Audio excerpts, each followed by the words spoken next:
ಎಲ್ಲರಿಗೂ ನಮಸ್ಕಾರ. ಬೆಳಗಾವಿ ಜಿಲ್ಲೆಯಲ್ಲಿ ಒಟ್ಟು ಪೆನ್ಷನಿ ತಗೊಳ್ಳೋ ಅನರ್ಹ ಫಲಾನುಭವಿಗಳ ಸಂಖ್ಯೆ 1,82,000 ನಮಗೆ ಪತ್ತೆಯಾಗಿದೆ. ಇದು ನಮಗೆ ಸರ್ಕಾರದಿಂದ ಮಾಹಿತಿ ಬಂದ ನಂತರ ನಾವು ಸ್ಥಳ ಪರಿಶೀಲನೆ ಮಾಡಿ ಎಲ್ಲ ವಿಲೇಜ್ ಅಕೌಂಟೆಂಟ್ ತಲಾಟಿಗಳ ಮುಖಾಂತರ ಪರಿಶೀಲನೆ ಮಾಡಿಸಿ ಇಲ್ಲಿ ಮಟ್ಟ 1,53,000 ಅನರ್ಹ ಫಲಾನುಭವಿಗಳನ್ನು ನಮ್ಮ ಪಟ್ಟಿಯಿಂದ ಡಿಲೀಟ್ ಮಾಡಿದ್ದೀವಿ. ಅನರ್ಹ ಅಂದರೆ ಏನಂದರೆ ಇದರಲ್ಲಿ 3 ಕ್ಯಾಟಗರಿ ಬರ್ತವೆ. ಮೊದಲನೇದು ಏಜ್, ವಯಸ್ಸು 65 ವರ್ಷ ಮೀರಿ ಹೋಗಿದೆ ಅಂದರೆ ಮಾತ್ರ ಅವರು ಅರ್ಹರಾಗ್ತಾರೆ.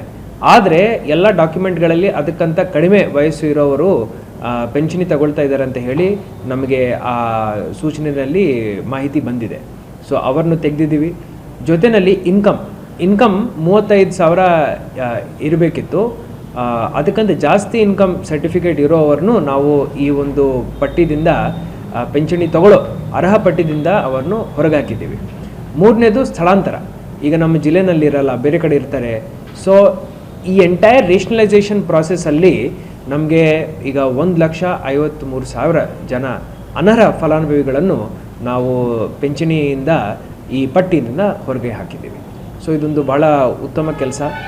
ಹಾಗೂ ನನ್ನ ಕಂದಾಯ ಇಲಾಖೆ ಎಲ್ಲ ಅಧಿಕಾರಿಗಳಿಗೆ ನಾನು ಮೆಚ್ಚುಗೆ ಹೇಳಲೇಬೇಕು.